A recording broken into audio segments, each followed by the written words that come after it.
to another episode of Can't Keep Up. I'm Ian, I'm a father and a counselor. I am doing this video series to help parents try to make some headway in all the media content that is out there for young people.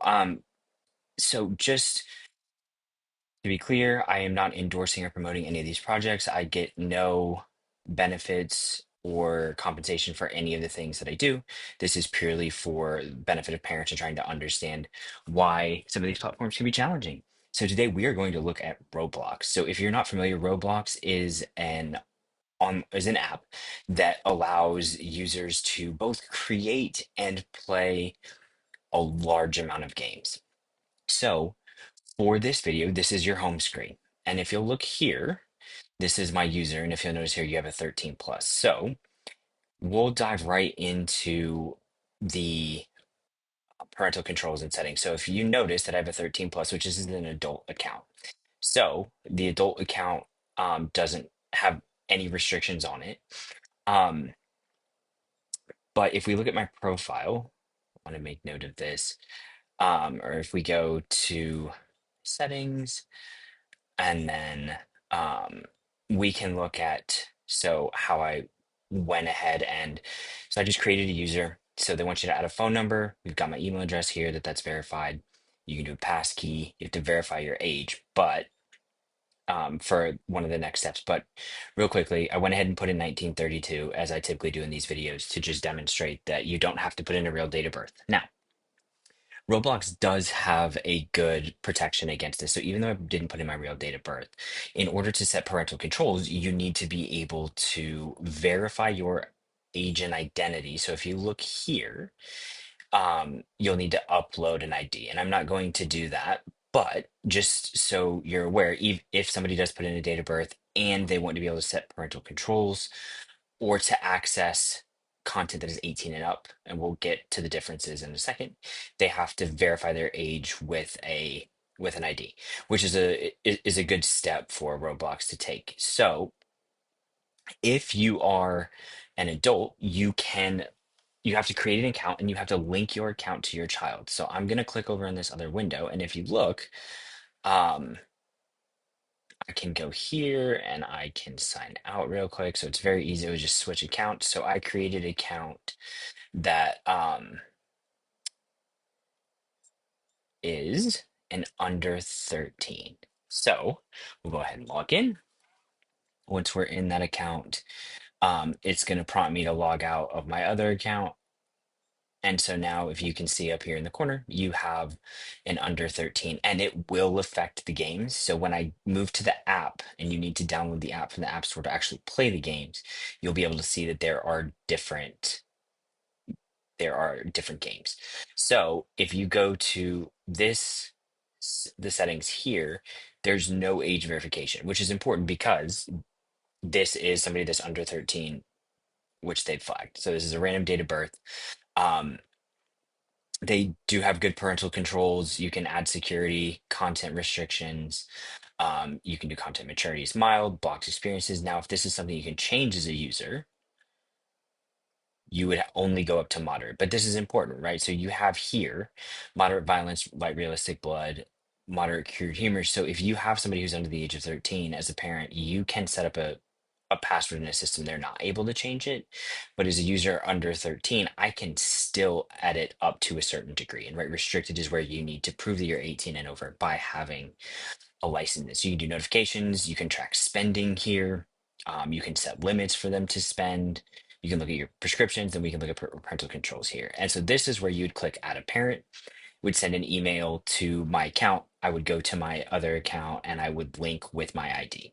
But again, I'm not going to do that for this video. You can also look at app permissions. So we have no authorizations here. So this is what the account looks like from the child's point of view.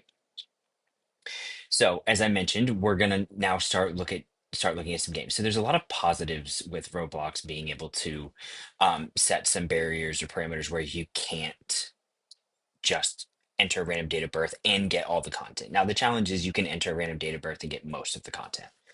So that is a challenge, and it's something that in order for you to control, you need to have an account. So that is an extra step that I think can be challenging or could be a drawback for parents. That you've got to go in, you've got to create an account, you've got to upload your ID, verify your age. So there's a lot of steps for parents, but in comparison to some of the other apps that we've seen and used, it does have the extra steps that kids typically can't get around getting a parent's ID and uploading it.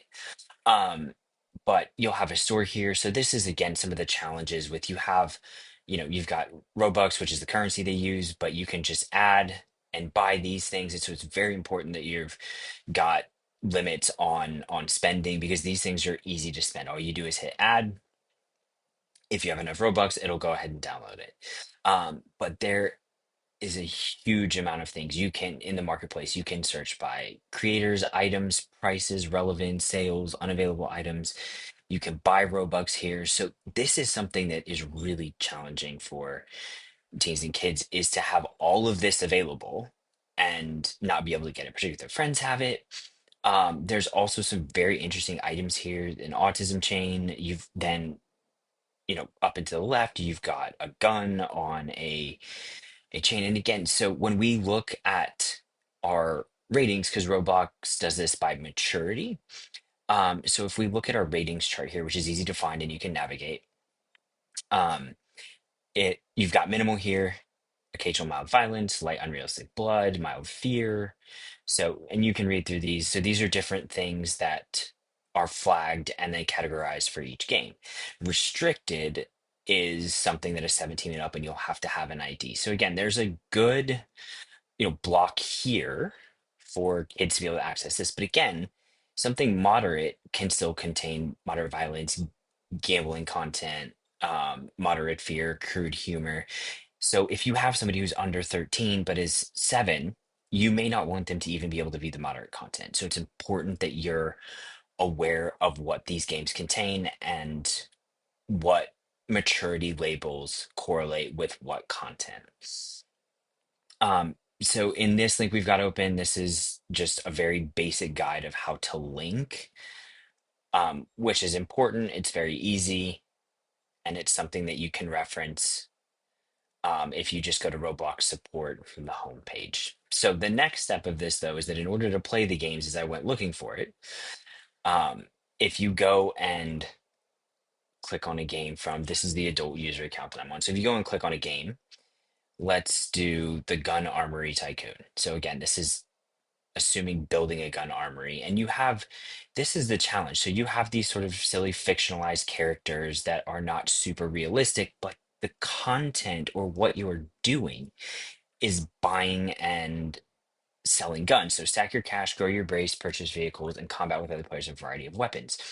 So there is mild violence, but there is this sort of cartoon image of something that can be pretty significant content, the implications, and for young people to understand the, you know, the complexity of buying and purchasing firearms and what kind of firearms.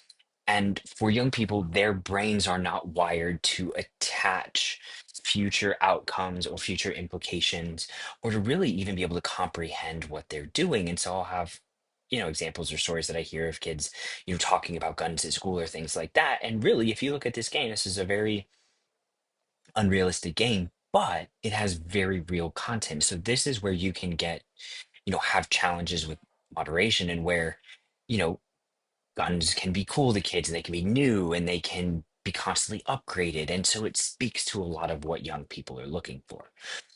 So when we go to our Roblox app now, we have to open up a whole new window. You have to download this from the App Store, and it will bring you to this page.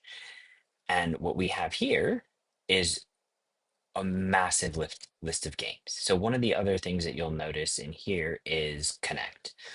So you can add QR codes, and where this information came from, where they played together, or I have no idea where these recommendations came from. I opened one game yesterday to test this out, and these must have been users on the game. But the importance here is that all I have to do is click add, and I have no idea who these people are. So when you go into parental controls, you can set who they can talk to, who they can add, and turning on and off the chat because there are chats in each game. And so, again, for ease of use, if you play with somebody and have fun as a kid, you're like, oh, this could be a new friend. As we talked about before, you don't know who you're adding in terms of their date of birth, really how old they are. And so you want to monitor the chat. And so, to sort of prove, the different content, this was not on um, the younger account, but all I have to do is click play, and now I am in a game where you are supposed to survive somebody who's trying to kill you. So this is really interesting too. So I've seen this a lot where young kids will want to sign in every day to get those rewards that I just clicked on, and it becomes something that they fixate on or have a hard time turning away from. As we talked about in the Netflix series, this is something that is meant to engage attention. Roblox wants your attention. It wants you coming back. It's going to give you free things. And really, 40 Robux is not a lot. However, if I'm doing this for days and days and days, it goes up based on how many consecutive days I log in. And so the important component of this is that it's consecutive, right? They want you logging in each day because they know that once you log in and you click on those coins, if you notice it didn't take me out of the game, I'm right back in it. So the likelihood that a young person or even adults has the capacity to then exit out of the game and stop playing altogether is very, very minimal, right? One of the things that is so difficult with these games is that they are easy, they do not make you work for the game or to get to it. And so one of the things that research shows is that when we have a delay to get to something, we have to put in more effort or even wait, it it creates a stop for us and we're less likely to engage. So this is one game you can use. And again, there's people that you can invite, you can block, you can flag. But again, these are all random people. I have no idea who they are. You can report, you can add headsets. So just be conscientious of these things. I don't even know how to leave this game. So again, they make it difficult to leave the game on on purpose because if you're leaving the game, they want to keep you. So here, they want to keep you engaged. So you can do any of these games are available. Dress to Impress, Brookhaven, In Game is so all of these games have different features, Gunfight Arena, and racing. So not all of these games are bad, but the content varies and the sort of simplification or cartoon um, aspect can make them seem less intense when really the themes and the concepts are really difficult. So here we have a short horror game. So let's just click on that. And again, if you look at the maturity rating, it's minimal, but you have a horror game that you can click on that a minimal maturity game is going to show up in a younger person's account. So overall, Roblox so far in our series has had some of the most comprehensive parental controls, age verification. So those are very positive. Some of the downsides is the games are made to seem silly, even though the concepts can be significant. You have so many games that you can always find something, right? Part of what people will say is they get off games because they're bored, but you can always find something to play. Your friends are playing something new. There's a significant amount of exposure. Um, the continued rewards, being able to purchase different items, being able to purchase limited items all creates the need and the desire to come back. So overall, it has good parental controls. It has a good way for parents to keep tabs, set limits, but the amount, the variety, and the convenience can be really challenging. So thank you for tuning in to Can't Keep Up. Please like and subscribe, and we will be back next week with another episode.